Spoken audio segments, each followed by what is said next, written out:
하나님 말씀 함께 나누겠습니다. 오늘 은혜 받으실 하나님 말씀은 히브리서 11장 13절부터 16절까지의 말씀입니다. 히브리서 11장 13절부터 16절까지의 말씀, 신약 성경 366면에 있는 말씀입니다. 366면에 있는 말씀 찾아서 함께 한 절씩 교독하도록 하겠습니다. 이 사람들은 다 믿음을 따라 죽었으며 약속을 받지 못하였으되 그것들을 멀리서 보고 환영하며 또 땅에서는 외국인과 나그네임을 증언하였으니 그들이 이같이 말하는 것은 자기들이 본향을 찾은 자임을 나타냄이라. 그들이 나온 바 본향을 생각하였더라면 돌아갈 기회가 있었으려니와 그들이 이제는 더 나은 본향을 사모하니 곧 하늘에 있는 것이라. 이러므로 하나님이 그들의 하나님이라 일컬음을 받으심을 부끄러워하지 아니하시고 그들을 위하여 한 성을 예비하셨느니라. 아멘. 기도하시겠습니다. 은혜로우신 아버지 하나님, 하나님의 은혜에 감사합니다. 오늘 진 지휘자님께서 찬송한 가사대로 저희들에게 이 말씀을 통하여 구원의 기쁨과 감격을 회복시켜 주시옵소서. 감사드리며 사랑하는 예수 그리스도의 이름으로 기도드립니다. 아멘.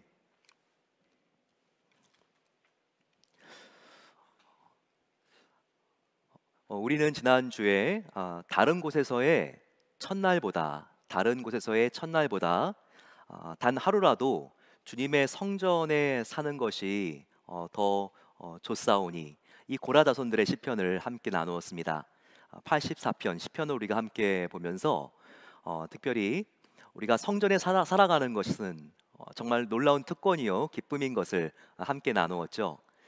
세 가지 성전이 있다고 말씀을 드렸습니다. 하나는 우리 마음속에 있는 성전, 또 하나는 우리가 이 세상의 순례를 다 마치게 되면 가는 바로 천국, 하늘 성전이 있는 것이죠. 바로 천상의 성전이 있습니다.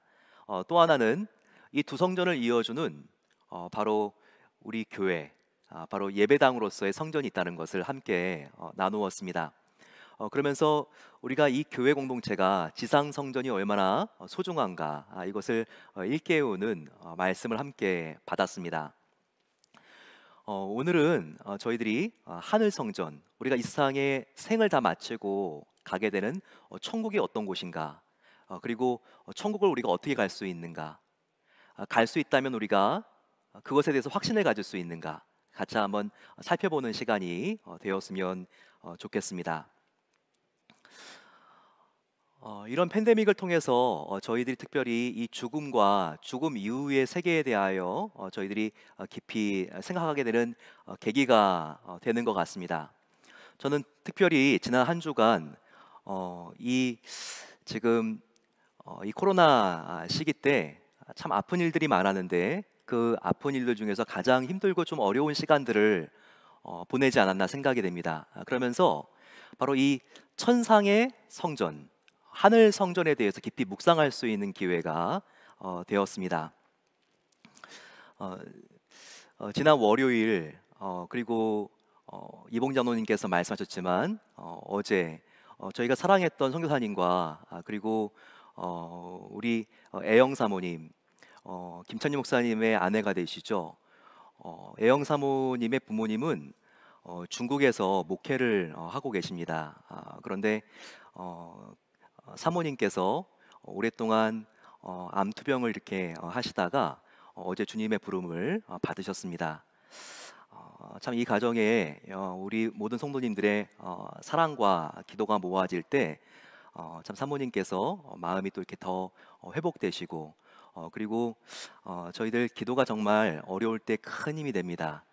이렇게 너무나 중국에서 오랫동안 핍박받는 교회 성도님들을 도와가시면서 훌륭한 삶을 사신 우리 김창윤 목사님의 장인 어른이고 그리고 또 장모님이신데 저희들 이 가정을 위해서 또 같이 많이 격려해드리고 또 기도해드리면 감사하겠습니다.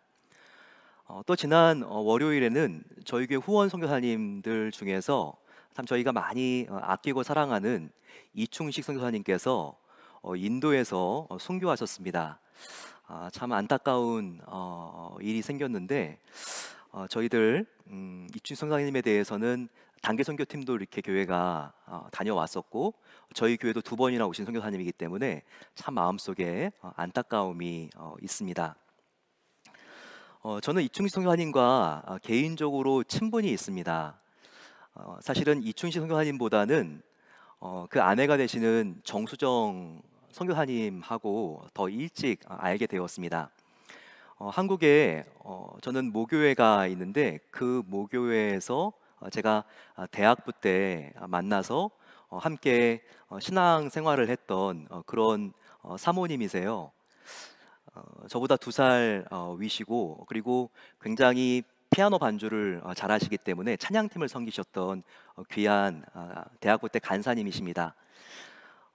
그때가 지금 벌써 25년이 됐는데 자기가 결혼을 한다고 이렇게 신랑을 한번 모시고 왔는데 그때 굉장히 훤칠하고 그리고 아주 이렇게 듬직한 분하고 결혼한다는 그런 이렇게 한번 이렇게 뵙고 그런 마음이 든 적이 있습니다. 그리고 나서 저는 군대를 갔고요. 그리고 다시 정수정 선생님을 만난 것은 그로부터 10년 뒤 2004년이었습니다. 그때는 제가 군대를 제대하고 이제 신학을 공부하기 위해서 시카고로 왔을 때였어요. 시카고 오헤오 공항에 내리니까 정말 낙동강의 오리알이 된 것 같더라고요.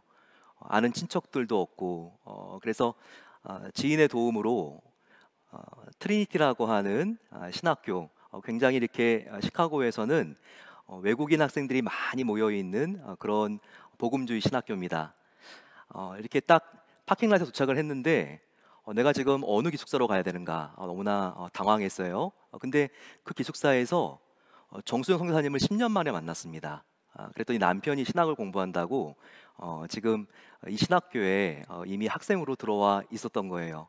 그러면서 얼마나 서로 도와가면서 가족들이 서로 위로해 가고 그리고 큰 서로 간에 이렇게 동력이 되었는지 모릅니다. 그런데 이충희 선생님은요 굉장히 학생들에게 그리고 교수님들에게 따뜻한 사람으로 인정받는 분이었습니다. 학생 회장도 했고 그리고 밤이 되면 많은 어려운 유학생들을 도우러 다니셨습니다. 포틀랜드에는 프레드 마이어가 있죠.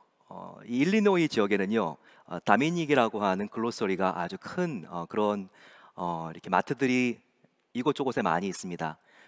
유통기간이 그날을 넘기게 되면요 다 이제는 이걸 버려야 되는 그런 채소, 계란 이런 것들을 가져갈 수가 있습니다. 그래서 밴을 가지고 가가지고 거기에 이런 채소들과 샌드위치, 계란들을 싣고 학교로 돌아온 다음에 이춘희 선생님과 제가 이렇게 어려운 유학생들 집 앞에 이렇게 다 갖다 놔드리고 그것을 2년 동안 했습니다. 시카고 얼마나 눈이 많이 오고 춥습니까? 미끄러져 가면서 정말 꾸준하게 이것을 계속 실천했던 분이 바로 이충식 선교사님이세요. 졸업할 때 너무나 학생들이 고마워하면서 백악관에 추천을 해가지고 부시 대통령에게 대통령상도 이렇게 받고 졸업을 하셨습니다.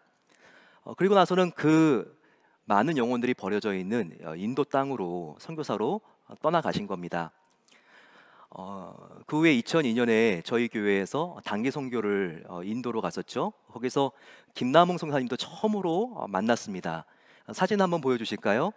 저희 단기 선교팀들 함께 만나서 바로 이게 이충희 선교사님께서 운영하셨던 인도의 센터인데 함께 아침부터 저녁까지 사역을 했습니다. 근데 얼마나 그 원주민들 사역자들을 인격적으로 대하시는지 너무나 그들이 선교사님을 기뻐하고 존경하는 모습에서 큰 감동을 받았습니다. 우리 선교팀이 2번이나 초대해 주셔서 선교사님의 집을 방문해 가지고 식사 대접도 받고 정말 그때 아주 더웠지만 보람 있고 선교사님의 그 호의는 잊을 수 없는 정말 너무나 값진 사역이었습니다. 그런데 선교사님께서 지난 월요일 소천하시기 전에 3일 전에 그러니까 지지난주에 이와 같은 문자 메시지를 저에게 주셨어요. 밤에 받았는데 이와 같은 내용이었습니다. 보안을 유지를 해야 되는 선교지이기 때문에 모든 호칭들이 다 다르게 기록되어 있죠. 이도나 이사님, 저와 아내 그리고 중기가 코로나 양성 판정을 받아서 일요일에 그런 진단을 받았습니다. 증상으로 보면 아내가 제일 먼저 걸려서 거의 2주가 되어 갑니다만 차도가 없어 저와 아내는 급히 병원에 입원하게 되었고 아내는 이제 중환자실로 옮겨졌습니다. 호흡 곤란에 차도가 없습니다. 저는 일반실에 있습니다.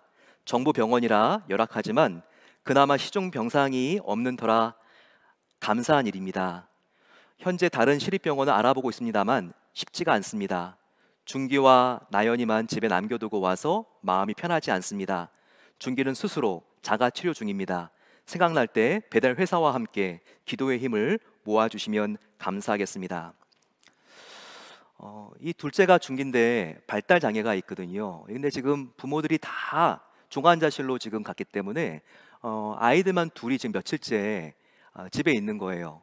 동생 나연이가 고등학생 자기 오빠를 지금 중학생인데 이렇게 돌봐주고 있는 상황이었습니다. 굉장히 가정적인 선교사님이신데 얼마나 아이들이 보고 싶었을까요? 또 같은 병원 안에 있어도 지금 일반 병실과 지금 중환자실에 있기 때문에 보지도 못하는 바로 그 아내, 가족에 대한 생각 때문에 카톡의 첫 페이지에 이와 같이 타이틀이 적혀 있더군요. I am missing you. I am missing you more. 정말 선교사님이 얼마나 지금 병상에 누워 있으면서도 아이들이 보고 싶을까, 이런 마음으로 참 마음이 쓰라렸습니다. 하지만 그 이후로 몇 번이나 문자 메시지를 보내는데 회신이 오지가 않는 거예요. 그러면서 3일 뒤에 정말 믿을 수 없는 일이 일어났습니다. 한국의 MBC 그리고 KBS 공영방송에서 일제히 병상업소 교민 사망, 인도 최초로 코로나로 사망한 50대 교포. 그런데 이분이 고 이충식 선교사님일 줄이야 누가 알았겠습니까?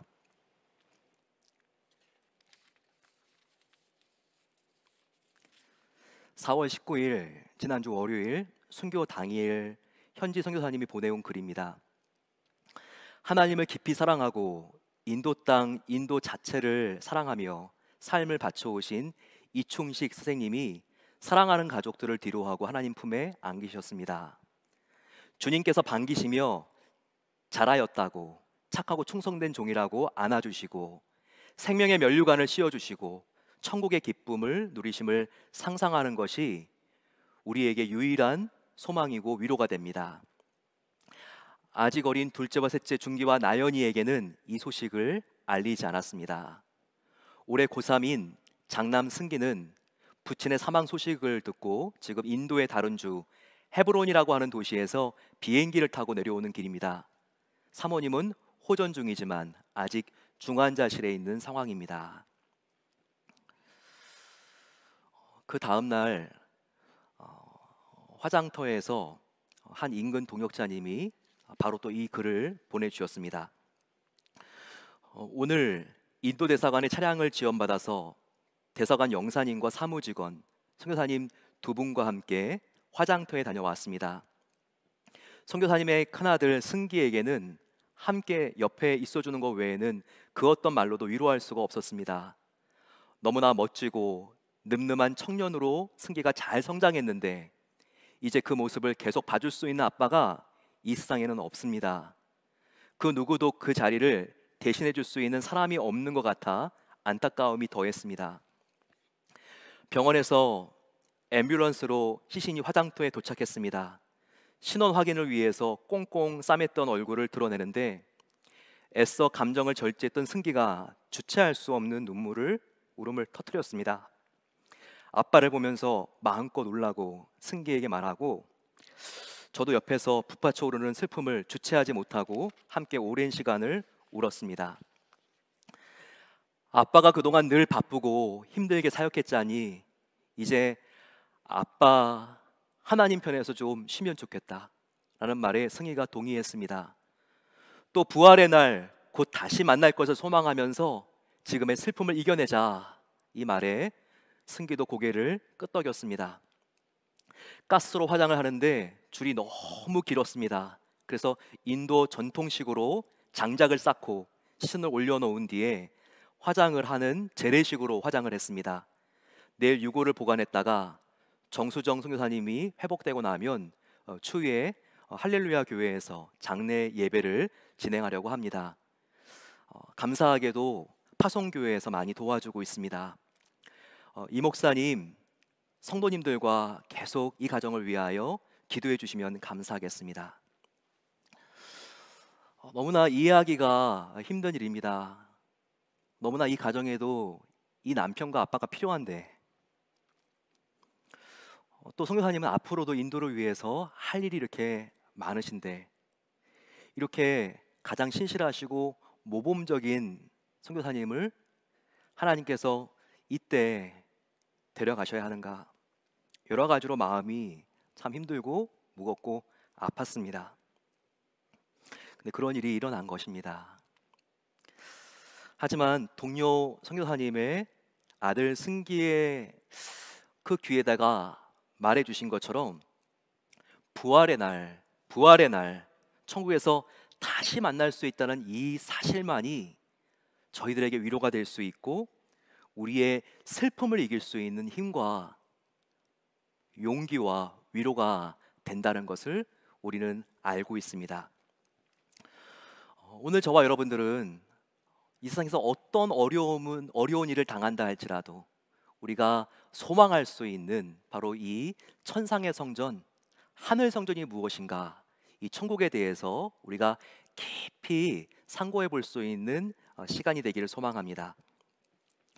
오늘 본문을 보시면 아주 중요한 증언이 있습니다. 그것은 우리가 살아갈 때 우리의 이 세상과 비교가 되지 않는 바로 본향 천국이 있다는 것, 바로 그 천국이 하늘에 있다는 것을 우리에게 분명히 보여주고 있습니다.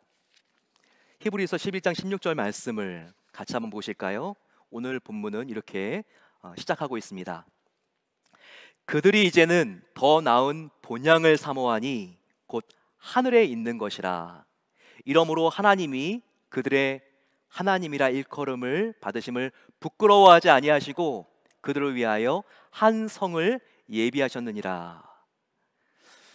여기서 바로 한 성이라고 마지막 묘사되어 있는 것, 바로 이것이 하늘 성전입니다. 우리 모든 성도들은 이 땅의 삶을 마감하게 되면 바로 이 천국에 간다는 것을 여기서 분명히 우리에게 증거해 주고 있는 것입니다. 여러분들은 천국을 얼마나 믿으십니까? 매주 교회를 다니고 있고 예배를 드리고 있지만 마음속 한켠으로 천국? 내가 안 가봤는데 어떻게 알아? 그거 가봐야지 아는 거 아니야? 이렇게 신앙생활 하시는 분들이 의외로 많이 있습니다. 하지만 천국은 반드시 분명히 실제한다는 것을 우리가 알아야 합니다.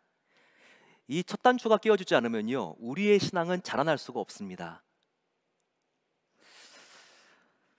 이분 알렉산더 박사, 이분은 하버드 대학의 메디컬 스쿨에 가장 뛰어난 석학으로 알려져 있죠.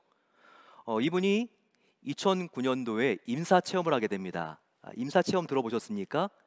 사람이 죽는 체험을 하는 것을 임사 체험이라고 합니다. 그리고 나서는 이분이 책을 썼죠. 바로 Proof of Heaven이라고 하는 책을 썼습니다. 천국의 증거라고 하는 책이지만 이것이 한국어로 번역되었을 때는 바로 천국은 있다라고 하는 책으로 소개되었죠. 정말 굉장한 베스트셀러였어요. 몇 달 동안 전 미국 1위를 계속 석권했습니다. 한국에 천국은 있다라고 번역된 다음에도 계속해서 베스트셀러가 되었습니다. 올해 2021년 68세가 되는 바로 이분 알렉산더 박사는요, 2009년에 그가 뇌가 큰 손상을 입어서 갑자기 뇌사 판정을 받는 그런 진단을 받게 됩니다. 그 전에는 그가 너무나 뛰어난 학자였죠.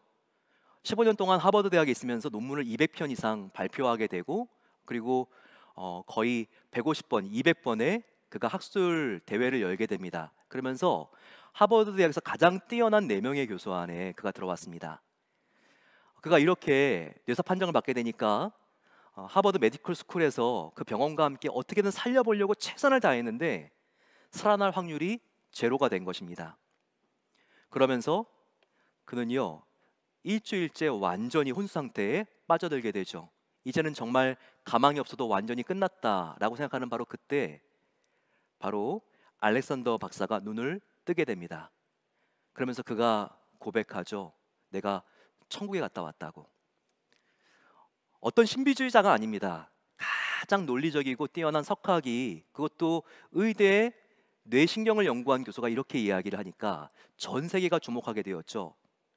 그래서 2012년 10월에는 뉴스위크지가 그를 인터뷰하면서 Heaven is real, 천국은 실제한다는 타이틀을 가지고 이런 뉴스 저널이 발표를 했습니다. 그는 이렇게 고백하고 있어요. 나는 이 임사 체험을 하기 전까지는 사람의 몸과 내가 죽게 되면 TV에 코드를 뽑아버린 것처럼 의식이라는 것 자체가, 인간의 의식 자체가 꺼져버리고 사라지는 줄 알았습니다. 그런데 내 몸이 죽고 내 뇌가 멈췄는데 나의 의식은 살아 있었습니다. 그래서 그 상태에서 사람들이 말하고 있는 것을 다 들었다는 거예요. 그리고 찾아가서 너가 그런 얘기 하지 않았냐고, 내가 혼수 상태에 있을 때 사람들이 다 놀라는 거죠. 그리고 자기가 일주일 동안 천국에 갔다 왔다는 거예요. 근데 천국에는 얼마나 찬란한 햇살이 있는지, 그리고 얼마나 아름답고 많은 나비들이 자기에게 날아오는지, 그래서 그 책의 표지에도 나비로 이렇게 디자인을 한 것이 천국의 수많은 나비들을 보았기 때문에 그가 이렇게 표현했다고 이렇게 고백하고 있습니다. 그런데 그를 가이드했던 사람이 있었어요. 그런데 그 가이드했던 사람이 이렇게 말을 합니다. 이곳에 계시는 하나님은 사랑의 하나님이세요. 그 하나님이 당신을 영원히 사랑하시고 당신을 소중히 여기시고 당신이 뭔가 잘못한 것이 있어도 당신을 배려하고 지켜주십니다. 근데 이 알렉산더 교수는요, 이것을 모으면 두 글자로 사랑이다. 천국은 사랑이 휘감고 있는 곳이다. 천국의 특징은 사랑으로 대표할 수 있다. 그가 이렇게 고백하는 것입니다. 그러면서 천국은 우리가 생각하고 상상한 그 이상으로 아름답고 좋은 곳이다 라고 말하고 있어요. 그래서 그는 지금 연구에 몰두하는 것이 아니라 이렇게 죽은 다음에도 사람의 의식이 살아있다, 그리고 천국은 실제한다, 이것을 증거하기 위해서 그가 다니고 있습니다. 근데 여러분, The Proof of Heaven 말고요, 이 책 말고요, 천국에 대해서 가장 많이 묘사하고 언급하고 있는 책이 어떤 책입니까? 천국에 대해서 가장 많이 언급하고 있는 책은요, 바로 이 성경이에요.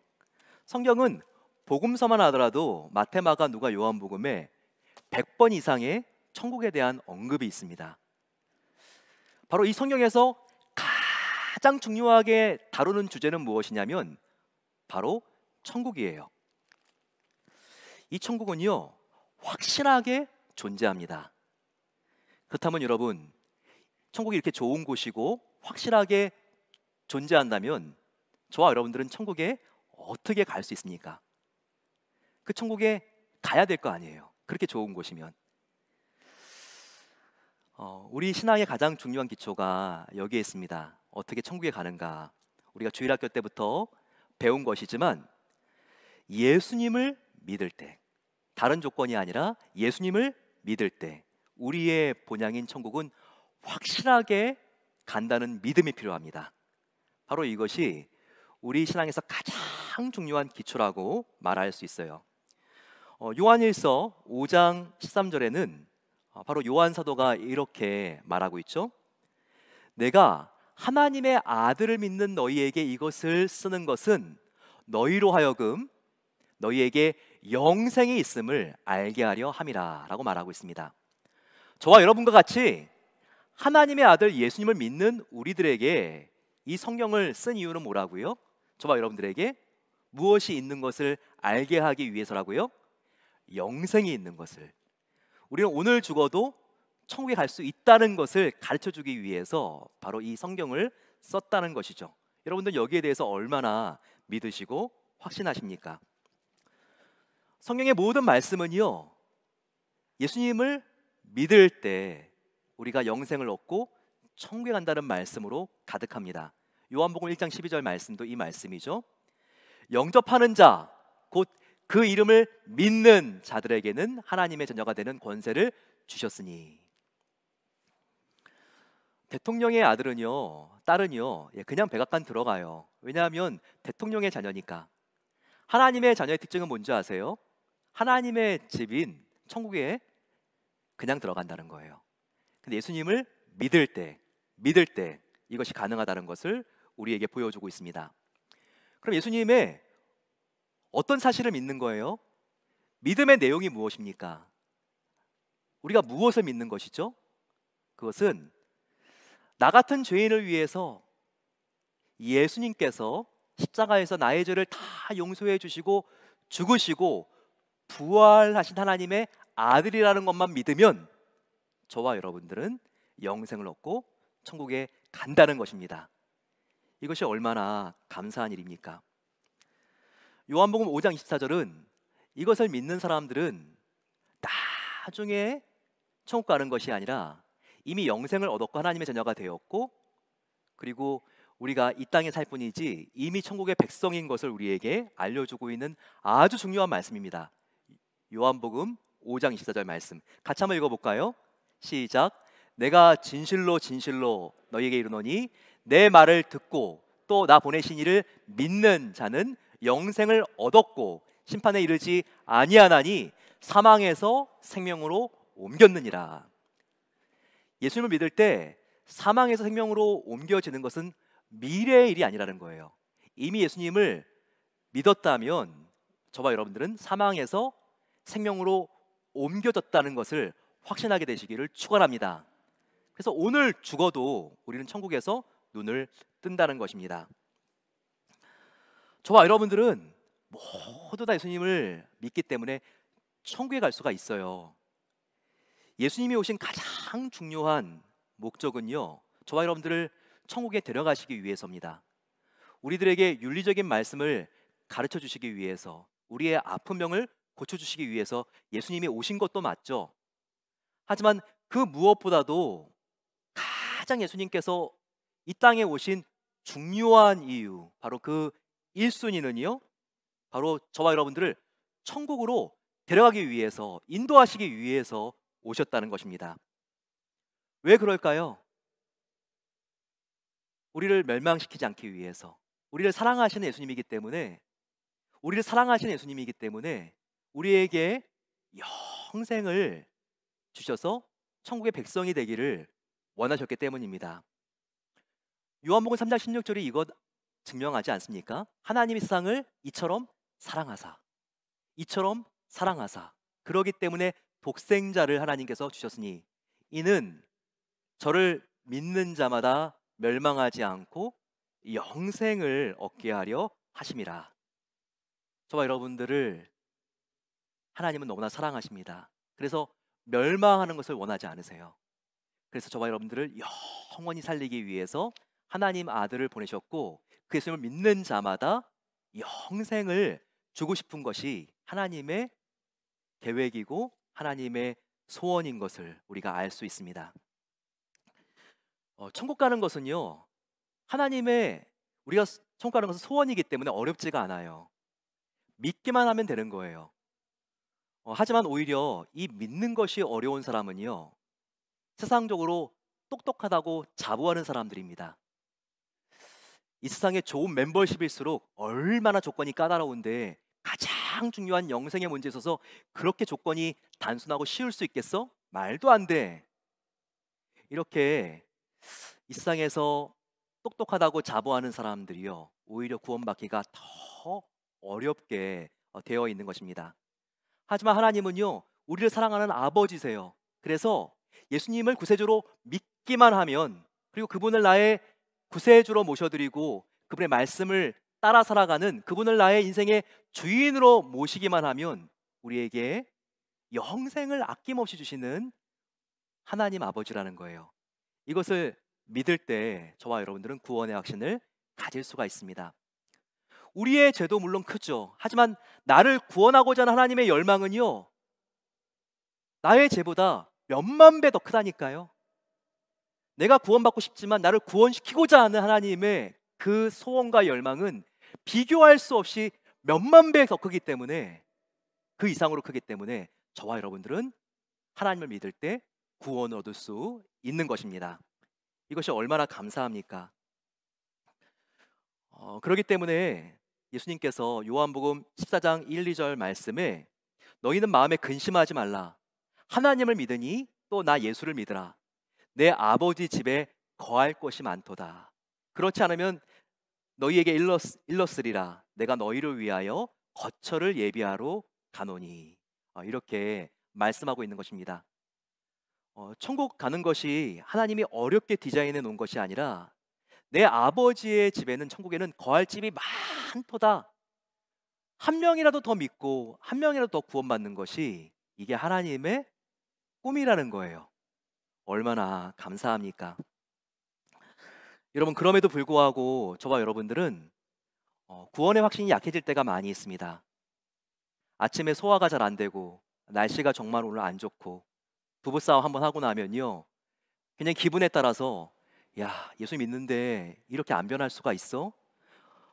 나 오늘 죽으면 내 안에 이렇게 악한 모습이 있는데 천국 못 가는 거 아니야? 천국 못 가지. 이렇게 우리의 기분에 따라서 구원의 신이 막 흔들리게 되기도 합니다. 근데 여러분, 우리가 그렇다 할지라도, 내 안에 연약함이 있다 할지라도, 나의 기분이 구원의 확신을 의심하게 만든다 할지라도요, 저와 여러분들이 예수님을 지금 믿었다면 구원 얻고 천국 가는 것은 확실한 거예요. 바로 여기에 대해서 C.S. 루이스가 너무나 정확하고 그리고 아주 적합한 예로 설명을 합니다. C.S. 루이스는요, 20세기의 가장 위대한 철학자고 문학가죠. 이 C.S. 루이스는요, 그 부분을 이렇게 말합니다. 우리의 구원은 흔들리는 기분이나 감정이 아니라 증거가 있는 말씀을 믿을 때 구원의 확신이 생긴다는 것을 꼭 기억해야 합니다. 다시 한번 말씀드릴게요. 우리의 구원의 확신은 어떻게 생기는가? 나의 감정과 기분을 믿는 것이 아니라 믿는 자는 구원을 얻었다는 하나님 말씀을 우리가 믿을 때 구원의 확신이 이 말씀 때문에, 말씀의 기초에서 생긴다는 거예요. 그러면서 C.S. 루이스는 이렇게 말하고 있습니다. 한번 마취를 예로 들어보겠습니다. 마취를 하게 되면, 의사가 마취를 하게 되면 내가 수술하는 기간 동안, 그 시간 동안 내가 마취가 되어서 내가 수술을 해도 아프지 않다는 것을 우리는 다 믿고 수술실에 들어가는 것입니다. 그렇지 않아요? 하지만 의심이 생길 수도 있습니다. 우리 마음속에 한켠이라도 내가 마취를 지금 마취 상태에 들어갔지만 좀 나만 좀 이상해가지고 마취가 안 된 상태에서 수술을 하게 되면 어떡하지? 수술하고 있는 도중에 만약에 마취가 깨어나게 되면 내가 어떻게 되는 거지? 이런 불안한 마음이 들지 않습니까? 하지만 그럼에도 불구하고 일단 마취 주사를 맞으면 마취에 들어가서 수술 끝날 때까지 계속 깨어나지 않는다는 것이, 이것이 수많은 증거입니다. 그렇기 때문에 수술할 때 마취하는 의사에게 몸을 맡기고 그러면 수술이 안전하고 성공적으로 끝나지 않습니까?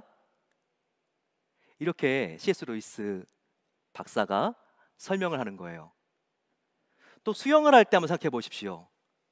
정말 이 물에 나를 맡기면 이 부력 때문에 내가 뜨게 되어 있는데 우리 마음속에 정말 나는 안 뜨는 거 아니야? 이런 마음을 우리가 가질 수 있습니다. 하지만 물에 우리 자신을 맡기게 되면 그 부력에 의해서 우리의 몸이 뜨지 않습니까? 구원의 확신도 꼭 이거와 같습니다. 우리 마음속에 예수님을 믿는 자는 구원을 얻었다고 말씀하고 있지만 그래도 내가 구원을 혹시 못 받는 거 아니야? 내가 죽었는데 천국 못 가는 거 아니야? 이와 같은 염려와 의심이 우리가 수술하러 들어갈 때, 또 우리가 헤엄칠 때 이렇게 느낄 수 있는 것처럼 그런 의심이 들 수도 있습니다. 하지만 그럼에도 불구하고 증거가 있는 사실에 내 자신을 맡긴다면, 그 의사에게 나를 맡기고 물에게 나를 맡기면 나는 몸이 물에 뜨게 돼 있고 수술은 성공적으로 끝날 수 있는 것처럼, 그렇게 우리 자신을 나의 기분이 아니라, 의심하는 기분이 아니라 믿는 자는 구원을 이미 얻었다는 하나님의 말씀, 증거가 있는 말씀에 나를 맡기게 되면, 그 말씀을 믿기만 하면 분명히 우리는 천국에 갈 수 있는 것입니다. 이렇게 C.S. 루이스 박사가 그 부분을 설명을 하는 거예요. 여러분, 그렇습니다. 아침 저녁으로 변하는 나의 감정과 기분과 느낌에 나의 구원을 맡기고 믿지 마시고요, 변하지 않는 하나님의 말씀에 나의 구원을 맡기고 우리가 나의 기분이 아니라 하나님의 말씀을 믿게 되시기를 축원합니다. 하나님 말씀은 무엇입니까? 믿는 너희는 이미 구원을 받았나니, 이것이 바로 하나님의 말씀인 것입니다. 의심하는 나의 기분이 아니라 증거가 있는, 약속에 있는 하나님의 이 말씀을 믿으시고 이미 하나님 말씀 때문에 구원 얻은 것을 누리게 되시기를 축원합니다. 이렇게 우리가 부활 신앙을 갖고 살게 되면요, 우리의 삶에 몇 가지 변화가 생깁니다. 첫 번째는, 천국이 본향인 것을 믿고 살아가는 사람은요, 이 세상을 살아갈 때 이 세상 안에서 외국인과 나그네와 같은 삶을 살게 된다는 거예요. 히브리서 11장 13절 말씀을 한번 보시기 바랍니다. 이 사람이 다 믿음을 따라 죽었으며 약속을 받지 못하였으되 그것들을 멀리서 보고 환영하며 또 땅에서는 외국인과 나그네임을 증거하였으니 라고 나와 있습니다. 여기 나와 있는 땅이라는 것은 이 세상이에요. 즉 천국의 확신을 갖고 살아가는 사람은요, 이 세상 살아갈 때 나그네와 외국인과 같은 삶을 산다는 것을 알아야 됩니다. 왜 그렇죠? 우리의 본향은 천국이기 때문에 그런 것입니다. 천국이 나의 집이고 나는 천국 소속이기 때문에 이 세상에서는요, 나그네로 비춰지고 그리고 외국인으로 비춰진다는 것을 우리가 알아야 된다는 거예요. 이것을 우리가 분명히 알아야 됩니다. 그래야지만 우리가 욕심에 집착하지 않고요, 진정으로 만족하고 감사하는 삶을 살게 되어 있어요. 왜 그런지 아세요? 나의 본향이 천국인 것을 알기 때문에 이 세상은 내가 나그네와 외국인으로 잠깐 사는 곳이라는 것을 우리가 알기 때문입니다. 그래서 이 세상에서 많이 잃어버린 것, 그리고 내가 많이 얻은 것에 대해서 교만하지도 않고 열등감에 힘들어하지도 않습니다. 왜냐하면 잠깐 있다가 지나가는 곳이기 때문에 그런 것이죠. 저와 여러분들의 종착역은요, 천국입니다. 이 세상은요, 그냥 정류소예요. 한국에 계실 때 서울에서 이렇게 학교를 다니는 분들, 본향이 광주고 부산이면 이렇게 설날, 추석 때 내려오지 않아요? 내려오다가 고속버스 타고 내려올 때 휴게소에 한두 번 쉬잖아요, 그죠? 그러면 거기서 어떤 방송이 나옵니까? 이전에는 이쁜 차장 아가씨가 방송을 하고 요즘에는 운전기사가 방송을 하죠. 10분 동안 잠깐 쉬어가겠습니다, 이렇게 말을 하죠. 근데 보면요, 항상 늦게 오는 사람이 있어요. 늦게 오는 사람이 있는데 왜 늦죠? 두리번거리다가 늦죠. 여기 가면 핫도그 있고, 여기 가면 진짜 튀긴 감자 있고, 또 오징어, 또 이렇게 너무나 맛있는 냄새 있고, 계속 이렇게 한눈 파는 사람은요, 그 시간 맞추지 못하고 옵니다. 또 식당 같은 데 휴게실에 들어가 가지고요, 빨리 지금 들어가야 되는데 오도 하는데 오래 걸리는 거 시키는 거 아니에요. 육개장, 설렁탕, 그런 거는 안 되는 거죠. 근데 꼭 그런 거 먹다가 늦는 분들 계시더라고요. 근데 여러분, 본향을 착각하는 분들이 계십니다. 우리의 본향은 천국이고 여기는 잠깐 지나가는 휴게소거든요. 근데 이 세상에 향락에 길들여지는 거예요. 그래서 그 향락이 이 세상에 너무나 오랫동안 깊이 빠져 있게 되면요, 하나님께서 굉장히 넌 지금 가장 중요한 것을 모르구나. 정말 진짜는 내가 기다리고 있는 천국이야. 넌 지금 휴게소에서 뭐 하고 있니? 이렇게 말씀하신다는 거예요. 여러분, 우리가 집을 살 때도 마찬가지입니다. 필요해서 집을 사야죠. 그런데 우리가 건전한 투자를 넘어서 나의 욕심을 채우기 위해서 우리가 집을 투기한다면 이것은 하나님 봤을 때 참 마음이 아픈 일이겠죠. 우리의 집, 우리의 차, 우리의 자녀, 우리가 어떻게 바라봐야 될까요? 하나님이 기뻐하시는 관점은요, 내가 지금 휴게소에 있는데 내가 나의 자녀, 나의 집, 나의 재물, 나의 지위를 내가 어떻게 관리할 것인가.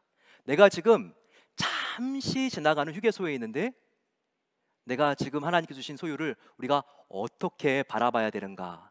이것을 우리가 항상 염두에 둘 때 우리는 하나님께서 기뻐하는 방법으로 멋지게 이와 같은 것들을 관리할 수 있다는 것을 알아야 합니다. 내가 지금 그 상태인가, 건강한 소유관을 갖고 있는가, 그것을 확인하는 방법이 있어요. 그거는요, 내가 지금 여기 있다 할지라도, 이것을 내가 누리고 가지고 있다 할지라도 하나님께서 가라라고 말씀하시면 얼마든지 떠날 수 있는 준비가 되어 있는가.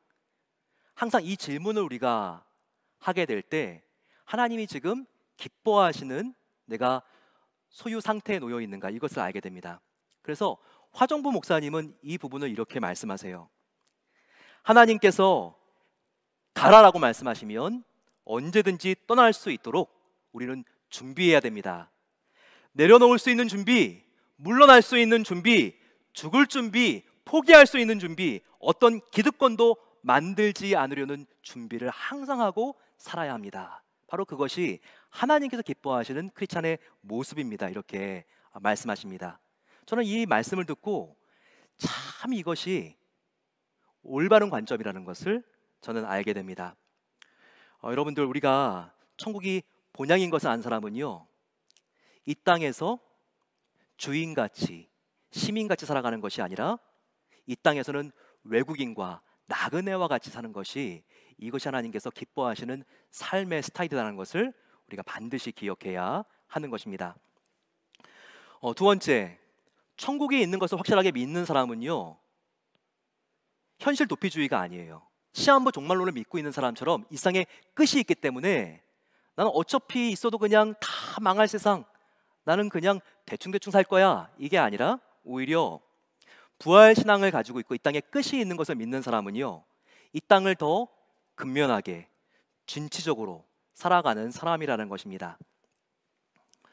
끝이 있다는 것은요, 우리의 삶을 더욱더 긴장하게 만듭니다.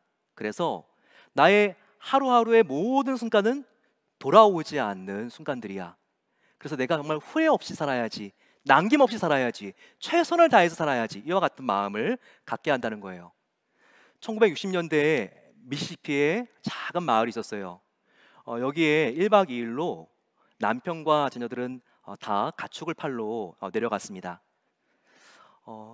이 여인만 혼자 남았는데 정말 오랜만에 베이케이션이죠. 그러면서 내가 이 시간을 어떻게 보낼까 그러다가 일단 물이 좀 떨어져 가지고 그 강변에 물을 길러 갔어요.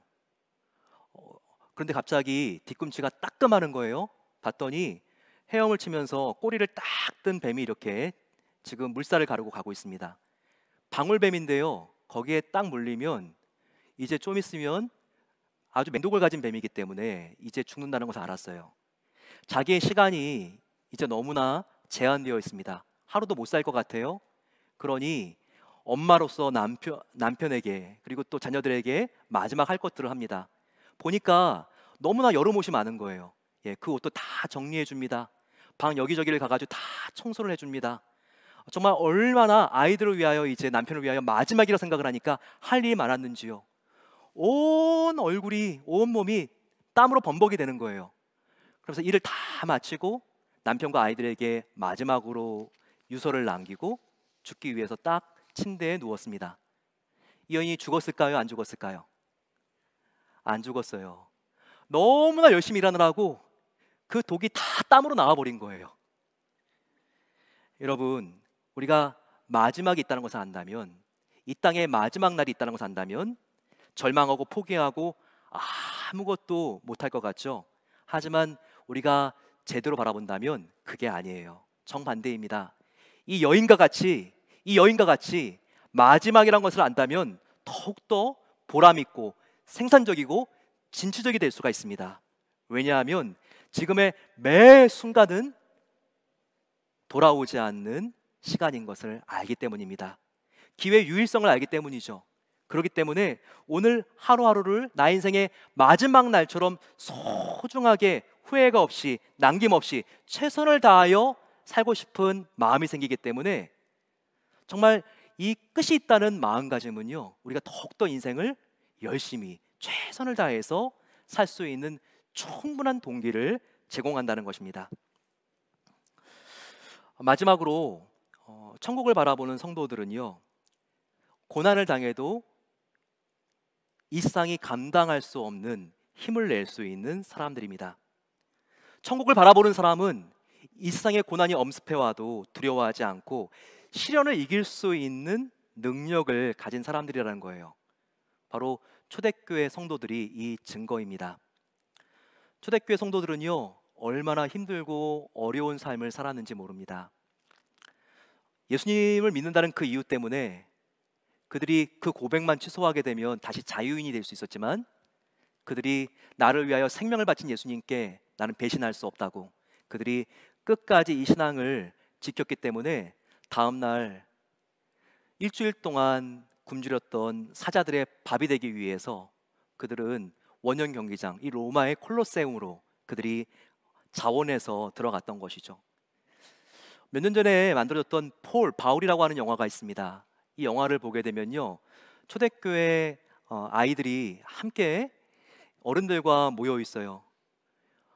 그런데 이제 곧 원형 경기장에 들어가서 사자의 밥이 된다는 것을 그 아이들이 알게 됩니다. 처음에는 너무나 무서워하죠. 엄마 아빠들도 어떻게 할지 모르고 수백 명의 아이들이 모여 있는데 정말 너무나 힘들고 어려운 그런 상황 속에서 한 사람이 이렇게 외칩니다. 지금 힘들고 어렵지만 우리 예수님을 배신하지 맙시다. 하지만 이 순간만 넘기면 그 뒤에 너무나 아름다운 천국이 펼쳐집니다. 우리 그 천국에서 영원히 삽시다. 그랬더니 그 긴장했던 사람들의 마음이 평화로 바뀌고요, 그들이 함께 찬송과 찬양을 부르면서 수많은 로마 사람들이 지금 지켜보고 있는 그 콜로세움, 정말 그 으르렁거리는 사자들이 지금 기다리고 있는 그곳을 향해서 그렇게 평안한 모습으로 걸어가는 것입니다. 정말 예수쟁이들에게는 무엇이 있길래 이렇게 죽는 순간에도 웃으며 죽을 수가 있지? 바로 이것 때문에 로마는 오히려 그들이 박해했던 기독교에 의해서 정복되는 것이 아니겠습니까? 이 복음이 로마를 집어삼키는 것이 아니겠습니까? 이렇게 천국의 소망을 가진 사람은요, 아무리 핍박이 몰려와도 내가 너무나 고독해서 내가 죽게 된 것 같았다 할지라도요, 천국을 바라보게 되면 그 상황이 뒤집어지고 역전이 됩니다. 그래서 이 세상에 감당할 수 없는 사람이 되는 거예요. 바로 그것을 히브리서 기자가 38절에 이렇게 묘사하고 있습니다.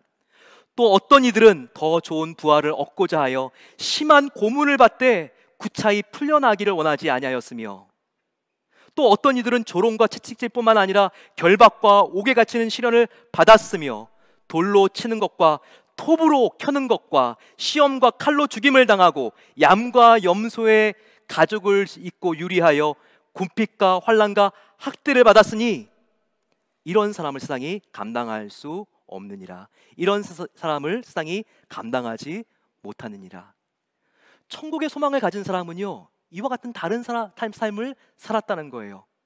고문을 받았지만 구차하게 예수님을 배신함으로 풀려나기를 원하지 않고, 아무리 채찍을 치고 톱으로 켠다 할지라도 예수님을 배신하지 않고 그들은 하나님을 찬양하고 감사했다는 거예요. 이런 사람들을 어떻게 이 세상에 이길 수가 있겠습니까? 그렇기 때문에 히브리서 12장 1절 말씀은 이렇게 맞춰지고 있죠. 이러므로 우리 크리스찬들에게 구름같이 둘러싼 허다한 증인들이 있으니, 이것은 고난을 받는다 할지라도 예수님을 배신하지 않고 끝까지 그 경주를 마친 우리 증인들이 있으니, 그 무거운 것과 얽매이기 쉬운 죄를 다 벗어버리고 인내로써 우리 앞에 당한 경주를 하며 믿음의 주여 또 온전케 하시는 이인 예수를 바라보자. 이렇게 고백하고 있는 것입니다. 저는 신병교육 때 교관을 했습니다. ROTC를 이렇게 하면서 저는 논상훈련소에서도 잠깐 있었고요. 그리고 구사단 백마부대에서 신병들과 함께 6주 7주를 이렇게 보내게 되면 이제 자대 배치를 하게 돼요. 마지막이 뭐냐면요, 신병들이 가장 두려워하는 건데 60km 행군입니다. 얼마나 힘들고 어려운지 처음에는 감당이 안 되죠. 하지만 1주차는 10km, 2주차는 20km 하면서 계속 체력이 증강이 되니까 마지막에는 60km를 하고 마는 거예요. 그런데 정말 이 60km 행군을 하다 보면요, 중간에 많은 잔병들이 낙오합니다. 힘들어서 난 못 가겠어요. 나는 지금 그만할래요, 소대장님. 근데 놀라운 걸 발견하게 되는데요, 이 마지막이 되고 막사가 보이면요, 어디서 힘이 나오는지 막 업혀가던 장병들도요 막 일어나가지고 다 지금 꾀병 부리고 있었구나 이런 생각이 들 정도로 정말 막 막사에서 군악대들의 빤빠리 소리가 들리고 막 축가가 울려 퍼지고 이제 막 깃발이 펄럭이는 부대가 보이면요 얼마나 씩씩하게 걸어가는지 몰라요. 이 마지막에 정말 이 뒷심이라고 하는 것은요, 정말 그 무엇도 설명할 수 없는 정말 하늘부터 내려오는 힘이 있는 것 같아요. 여러분, 그렇습니다. 우리가 믿음의 경주를 다하게 되면 천국만 보이는 게 아니라 천국에 먼저 간, 여기 나와 있는 구름같이 허다하게 둘러싼 증인들이 우리를 일어나서 응원한다는 거예요. 천국이 가까이 오면요, 그 증인들이 일어나서 조금만 더 열심히, 조금만 더 최선을 다해서 오면 이제 믿음의 경주를 완주할 수 있어 수많은 박수와 응원을 한다는 거예요. 누가 그러겠습니까? 바로 그 예수님. 나도 믿음의 경주를 완주했다. 바울이 또한 우리를 향해서 증인이 되어서 조금만 더 힘을 내거라. 순교했던 스데반이, 그리고 순교한 고 이충식 선교사님이, 사랑하는 나의 아버지와 어머니가, 천국에 먼저 간 나의 남편이, 나의 아내가, 믿음의 선진들이 우리를 향해서 이렇게 응원한다는 것입니다. 여러분, Heaven is real. Heaven is real. 천국은 실제합니다. 이것을 반드시 믿게 되시기를 축원합니다. 그리고 천국에 먼저 간 우리의 믿음의 형제자매들, 가족들, 성도들이 우리가 끝까지 완주할 수 있도록 예수님과 함께 우리를 응원합니다. 끝까지 이 세상에 아무리 힘들어진다 할지라도 변질되지 않고 예수님을 배반하지 않고 초대교회 성도들과 같이 끝까지 믿음을 지킴으로써 생명의 면류관을 받으시는 우리 모든 성도님들 되시기를 축원합니다.